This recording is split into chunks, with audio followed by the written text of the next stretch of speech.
Cidade Perdida da Bahia. Em 1753, um grupo de bandeirantes se deparou com algo inusitado. Eles avistaram um monte que tinha o topo muito brilhante. Decididos a desvendar a razão daquele brilho ofuscante, eles buscaram meios de escalá-lo. Todavia, sem sucesso, devido à rocha ser totalmente íngreme. Porém, um escravo descobriu uma passagem, uma espécie de túnel que levava para dentro do monte, enquanto caçava o animal para alimentar o grupo. Era uma estrada pavimentada que levava direto ao topo. Eles não acreditaram no que viram. Era uma cidade em ruínas. Ela parecia ser milenar, com prédios com mais de um andar. Todos pareciam ter sido feitos em série, com quase nenhuma diferença entre si. Encontraram ali também uma escrita que se assemelhava ao grego. Encontraram uma moeda de ouro com símbolos e também uma praça que tinha uma coluna negra, onde em sua ponta estava uma estátua de um homem sem camisa, portando uma coroa de louro na cabeça. Uma de suas mãos estava na cintura e a outra estendida apontava o dedo para o norte. Havia ali também uma cachoeira que ficava próximo a uma espécie de cemitério. A cidade parecia ter sido evacuada há centenas de anos. Não havia traços recentes da presença humana. Esse relato, com todos os detalhes surpreendentes, encontra-se no manuscrito 512, disposto na Biblioteca Nacional, localizada no Rio de Janeiro. Esse manuscrito, feito em formato de carta, conta com vários detalhes a aventura deste grupo de bandeirantes, inclusive cópia da escrita achada lá. Sim, é um documento oficial que foi encontrado em meio a outros em 1820 mais ou menos, e tornado público em 1839. Em 1840, o padre Benigno José de Carvalho saiu à procura da cidade. Porém, este ficou doente e precisou parar com as expedições. Quando ele melhorou, a coroa havia perdido o interesse na cidade misteriosa e havia interrompido o auxílio nas buscas. Isso justamente quando o padre havia localizado a cidade. O padre faleceu pouco tempo depois, levando consigo a localização supostamente exata deste lugar.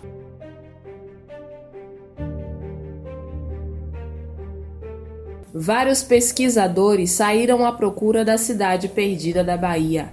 Alguns nunca voltaram, como por exemplo o coronel Percy Fawcett e sua equipe em 1925. Segundo o mesmo, ele já havia encontrado sinais de uma civilização em um local inexplorado da Amazônia. Ele acreditava que a cidade perdida não ficava na Bahia, e sim no Alto Xingu. Ele não foi o primeiro nem o último a desaparecer procurando cidades ocultas na Amazônia.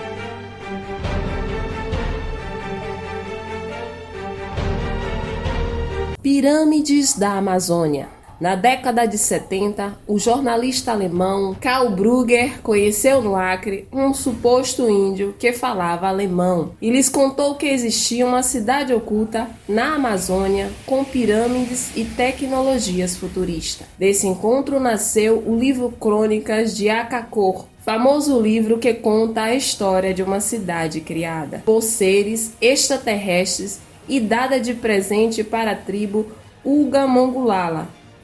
Nessa cidade, existem pirâmides como as do Egito. Logo após a publicação do livro, vários exploradores se embrenharam na Amazônia, em busca da cidade com pirâmide. Curiosamente, todos os que procuraram Tatum Canara, o índio que falava alemão, para guiá-los até Akakor, jamais voltaram de sua busca. Tatum Canara foi acusado de ter assassinado essas pessoas. Inclusive, a polícia alemã estava atrás dele, acusando-o de ter fugido do país para não pagar a pensão do filho. Porém, ele sempre negou o fato e nunca foi preso por falta de provas. Os anos se passaram e o próprio Karl Brugger também foi assassinado no Rio de Janeiro por um homem que sussurrou algo em português no seu ouvido e, após ele acenar positivamente com a cabeça, levou um tiro. Ele estava vindo para visitar a Cacor. Segundo ele, traria provas irrefutáveis de sua existência. Nessa mesma época, o Tatum Canara negou-se a levar qualquer pessoa a Cacor.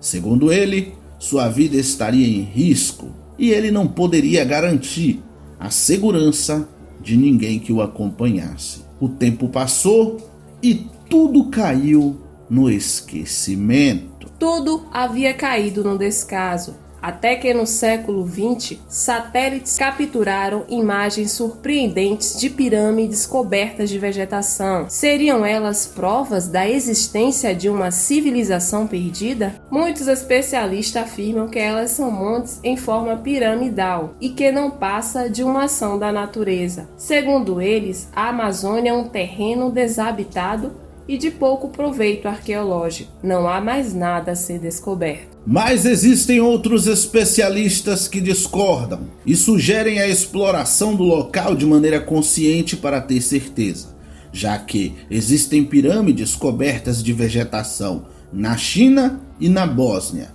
e não tem como saber se são montes naturais ou se são montes artificiais, sem ir lá para verificar pessoalmente. E aí, já se inscreveu no canal? Não esqueça o like para aumentar o alcance desse material. Muito obrigado!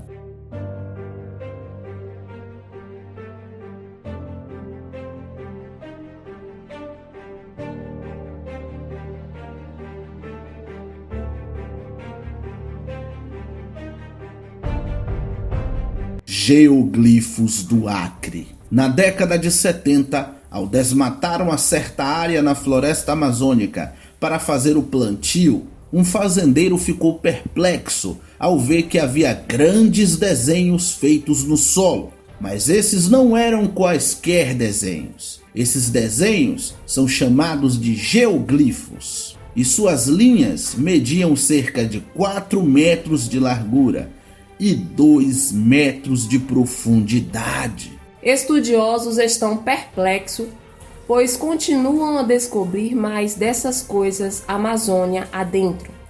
Quem fez esses desenhos e por quê são perguntas ainda sem resposta. O curioso é que encontramos algo parecido no mundo inteiro.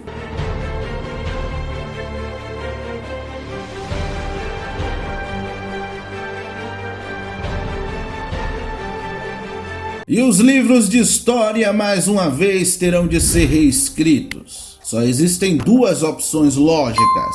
Ou a Amazônia já foi habitada há milhares de anos atrás, e com isso nasce a possibilidade das histórias mencionadas aqui serem reais e, sendo assim, merecem ser estudadas arqueologicamente para entendermos nossa origem, ou isso tudo é obra de extraterrestres, que há muito vem visitando o nosso mundo, pois os peritos já estudaram o local e é indiscutivelmente geóglifos autênticos. Inclusive, o IPHAN já classificou o achado como patrimônio histórico do Brasil.